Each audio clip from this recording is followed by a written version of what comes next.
In the past 3 years, I've built over 8 SaaS applications, and currently 2 of them are making $500 a month completely passively. And in this video, I want to talk about the 5 things that I do whenever I have a brand new app that I want to launch. And these 5 things that I'm going to talk about are going to do 2 things. Number 1 is improve your quality of life as a developer when you're trying to fix bugs or trying to debug certain errors from your users. And the second thing that this list is going to do is help you build a better product and also just increase your chances of having a successful SaaS launch and SaaS product. And in terms of ordering of this list, we're going to go in order of things you're going to do pre-launch, and then while you're coding, and the last things that you want to do right before you launch and when you launch. So the number 1 thing that I do before I launch any new type of SaaS product or SaaS application or any product in general is figure out my marketing and distribution plan. I believe Justin Kan, the famous founder of Twitch, who also makes a lot of YouTube videos as well, or at least he used to, he has this one tweet where he talks about first-time founders are obsessed with product and second-time founders are obsessed with distribution. And I think that is so true. If you're watching this video, you are an engineer.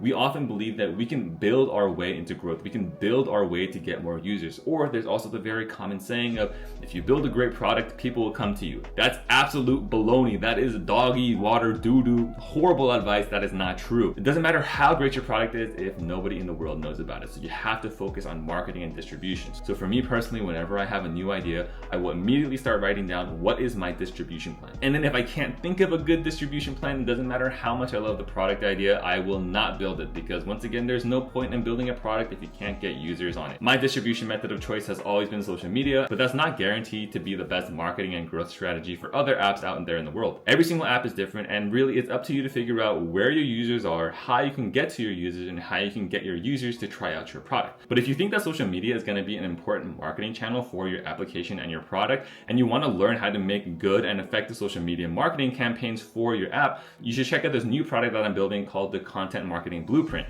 It's a database full of case studies of some of the most successful social media marketing accounts out there in the world. My co-founder and I write every single case study ourselves, and we essentially spend hours scrolling through TikTok and Instagram, finding the most interesting accounts out there and breaking down their social media strategy and why it works, both from a high-level account perspective, as well as breaking down individual posts as well, and providing takeaways and lessons on how you can apply those same social media strategies for your account. It's a one-time purchase product, no subscription necessary, so check it out if you're interested. All right, so now let's say you've got the distribution plan out of the way, you know your app is good to go. The second thing that you should do for your app is figure out the metrics that you want to track. Tracking metrics and tracking user behavior is so important, because without it, there's really no way to figure out how your users are actually using your application. My preferred analytics tool is a tool called PostHawk. It is an open source product operating system tool. It's essentially an all-in-one tool that provides things such as user event tracking, as well as website analytics, feature flags, A/B testing, a whole suite of super important tools for you to build a better product. And the primary way that I use it is tracking my user events.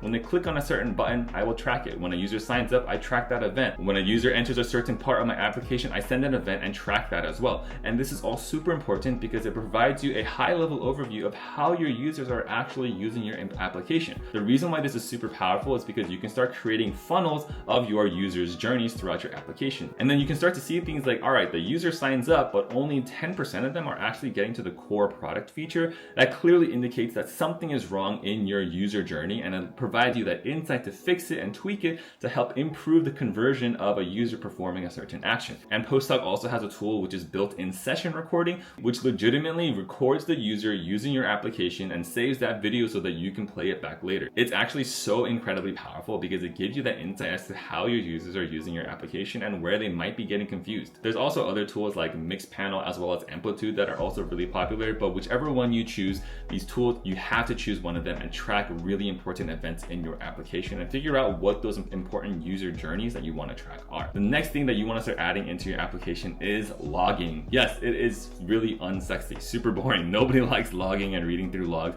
but it's super important. Without logging, you will never know if your app has like a gigantic bug and the app starts crashing on everybody. So you need to have logging, especially error logging, to make sure that things are going well within your application. Also, having good logging in your application helps you debug certain things that will come up as you get more and more users on your application. And trust me, unless you are like a 20x engineer, you're gonna write bugs and you're gonna have to debug certain issues for your customers and your users. And you wanna make sure that you have good logging in place so you can figure out where exactly is this bug coming from. Personally for me, because I host all of my applications on Vercel using Next.js, I use Axiom as my logging platform. There's actually a built-in integration between Vercel and Axiom. It's legitimately a one-click integration and it makes logging super simple. I've been using Axiom probably for the past 2 years as my go-to logging platform, and it's phenomenal. But in the end, no matter what logging platform you do end up choosing to use, just make sure you have really insightful, informative logs to, number one, track errors and track bugs in your application. And number two is to include really verbose logging to help you debug certain issues that are going to come up when your users reach out for customer support. This might be a little bit of overkill because I already log my errors with Axiom or whatever logging platform you want to use,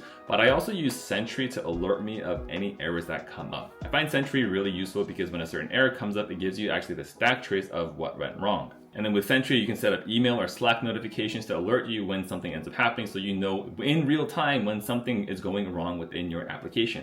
Yes, every now and then it can get a little noisy, but I'd rather have a lot more alerts coming in than not enough alerts coming in. And another great thing about Sentry is the fact that just like Axiom, it has a one-click integration with Vercel as well. So you can get everything connected with just one click and help you better monitor your application to make sure that nothing is broken, or if something is broken, you can quickly catch the error, look at the stack trace to see what went wrong, and quickly get a bug fix out there. All right, so the last and final thing that I do for every application, and trust me, you need to do this, is put your application behind Cloudflare. Cloudflare is a cybersecurity tool and basically protects you from really bad things such as like DDoS attacks or somebody trying to like spam your website like crazy. It automatically catches these offenders, rate limits them, and like makes sure that they do not attack your site and makes it really bad. And make sure that these aspiring attackers and hackers do not get access to your website. I learned this the hard way because in one of my early applications, one of my subscribers, I actually think he still watches my video, I don't know if he does, but legitimately one of my subscribers, he was sending so many requests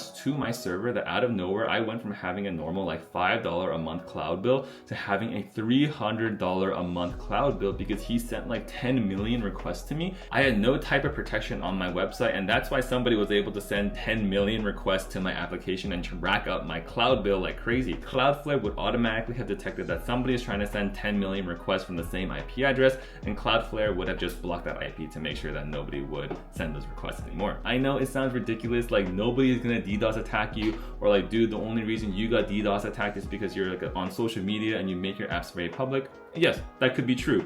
But it's better safe than sorry, and it's literally free. It costs nothing to protect your site under Cloudflare. So I highly recommend that you block your app behind Cloudflare to make sure that you are not gonna get attacked, or if you do, to make sure that you're gonna get protected from those attacks. All right, so those are 5 things that I do for every single application that I launch, and I hope that you find it useful. Let me know what your thoughts are, and if you have any other questions about the things that I do, leave some comments down below, and I'll see you in the next one.